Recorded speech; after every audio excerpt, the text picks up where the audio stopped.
Have you ever felt that strange tingling sensation down your spine when someone whispers, taps on glass, or flips through the pages of a book? That's called ASMR, and today we're diving deep into the theory behind why it happens, why people love it, and why scientists are still trying to fully understand it.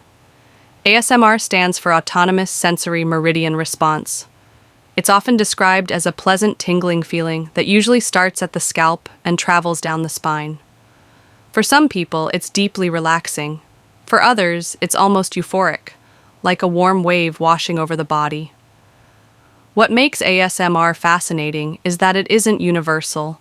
Not everyone experiences it, and even among those who do, the sensations can vary dramatically. Some feel it intensely with certain sounds, while others might only notice it faintly, if at all. For people who do respond, ASMR can be powerful. Many turn to it as a way to manage stress after a long day. Others use it to fall asleep, and some report that it helps calm feelings of anxiety or loneliness. In fact, communities of ASMR viewers often describe it as a kind of safe space, a little corner of the internet where relaxation and comfort are the priority. But what's actually going on inside the brain when ASMR is triggered?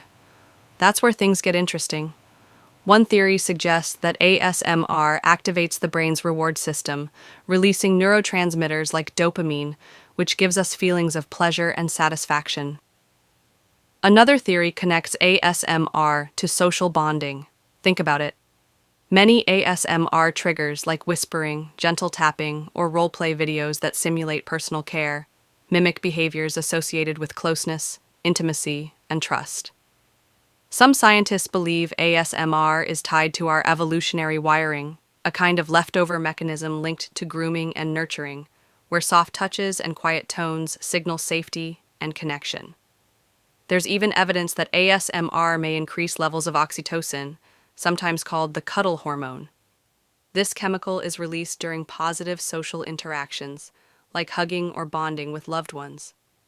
If ASMR does trigger oxytocin, it could explain why people describe it as comforting and emotionally soothing. Of course, ASMR isn't just about the brain, it's also about the triggers: whispers, tapping, brushing, scratching, the sound of water pouring, the crinkle of paper, or even chewing noises. The range is huge, and what works for one person might do nothing for another. Some people even respond more strongly to visual triggers, slow hand movements, role plays, or videos that simulate close personal attention. In fact, one of the most common ASMR video formats is the role play, where a creator pretends to be a doctor, a teacher, a hairstylist, or even a librarian. It's not about acting, it's about creating a controlled environment of gentle sounds and focused attention that can activate those tingles. On YouTube, ASMR has become a global phenomenon. Millions of creators now specialize in producing these kinds of videos, and collectively, they attract billions of views. It's one of the internet's biggest niche communities, growing from a small underground forum in the early 2000s into a worldwide cultural trend. For many viewers, ASMR isn't just entertainment, it's part of their daily routine. It's a tool for winding down, for finding peace, for coping with the constant noise of modern life. But here's the catch: despite its popularity, ASMR is still not fully understood by science. Some neuroscientists are skeptical, suggesting that the effects could partly be placebo or the result of expectation. If you believe something will relax you, your body may respond accordingly. Others argue that ASMR could simply be an overlap of existing sensory pathways, combining auditory and tactile processing in unique ways. The mystery deepens when you realize that ASMR doesn't affect everyone. Some people are simply tingle resistant, and scientists aren't sure why. Is it genetic? Is it tied to personality? Studies have shown that people who are more open to new experiences, or who score higher on measures of empathy, may be more likely to feel ASMR. But that's far from conclusive. What is clear is that ASMR is part of a bigger picture of how humans respond to sensory input.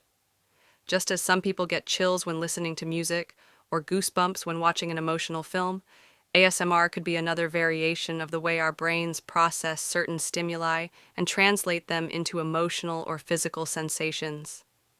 The truth is, the theory of ASMR is still being written. Each study adds a new piece to the puzzle, but the full picture remains incomplete. And maybe that's part of the magic. Sometimes the things we don't fully understand are the ones that capture our imagination the most. So, do you feel ASMR? And if you do, what triggers work for you? Let me know in the comments below.